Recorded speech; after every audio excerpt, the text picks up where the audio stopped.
यह घटना अपने आप में इतनी भयावह और खून जमा देने वाली है कि इसे सुनकर ही रूह कांप उठती है।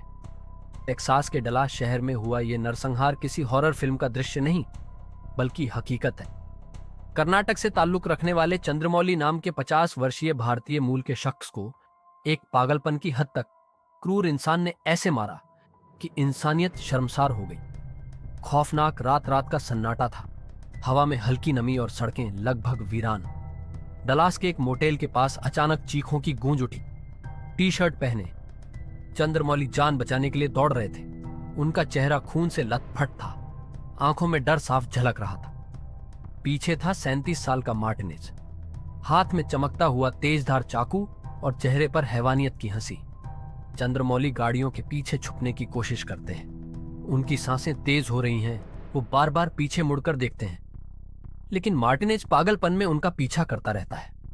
पास खड़े कुछ लोग सब देख रहे हैं, पर किसी की हिम्मत नहीं कि आगे बढ़ सके। परिवार की चीखें। इसी बीच मोटेल से उनकी पत्नी बाहर दौड़ती है, आंखों में खौफ, हाथों में बस हिम्मत। वो पति को बचाने के लिए आगे बढ़ती है, मगर मार्टिनेज उसे धक्का देकर गिरा देता है। 18 साल का बेटा बैट लेकर आता है, अपने पिता को बचाने की आखिरी कोशिश करता है।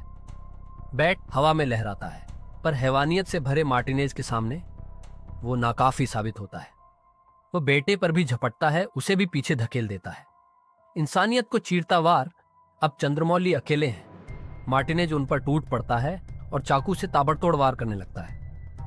हर वार के साथ चीखें और तेज होती हैं, खून सड़क पर बहने लगता है, और फिर वो पल आता है जिसे सुनना भी असहनीय है। मार्टिनेज चंद्रमौली का सिर धड़ से अलग कर देता है। वो रुकता नहीं, बालों से पकड़कर उस सिर को उठाता है, सड़क पर रखता है और फुटबॉल की तरह लात मारता है।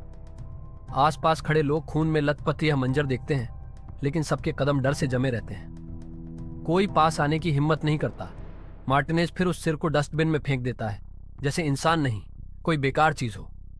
पुलिस और गिरफ्तारी चीख पुकार के बीच किसी ने पुलिस को कॉल किया। पुलिस मौके पर पहुंचती है और मार्टिनेज को पकड़ लेती है। गिरफ्तार होने के बाद वह बिना पछतावे के अपने गुनाह कबूल करता है। हाँ, मैंने उसे मारा। पुलिस रिकॉर्ड खंगालती है और पता चलता है कि यह आदमी पहले भी कई अपराध कर चुका है।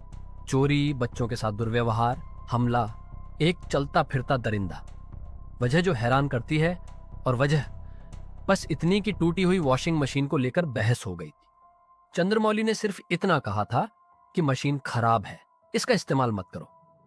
पर इस मामूली बात ने मार्टिनेज के भीतर छुपे हैवान को जगा दिया। चंद्रमौली कौन थे? चंद्रमौली कर्नाटक के रहने वाले थे। अमेरिका में मोटेल मैनेजर की नौकरी करते थे। गांव में लोग उन्हें प्यार से बॉब कहते थे। एक अच्छे बेटे, प्यारे पति और जिम्मेदार पिता के रूप में उन्हें सब जानते थे। उनकी पत्नी ने अपनी आंखों के सामने पति का सिर कटते देखा। बेटा अपने पिता को बचा न सका। अब उनका परिवार सिर्फ यही मांग कर रहा है, मार्टिनेज को सबसे कड़ी सजा मिले। ये कहानी सिर्फ एक हत्या की नहीं है, ये पागलपन, हिंसा और इंसानियत के पतन की दहला देने वाली दास्तान है। चंद्रमौली का खून सवाल छोड़ गया है। आखिर कब तक निर्दोष लोग दरिंदों का शिकार बनते रहेंगे?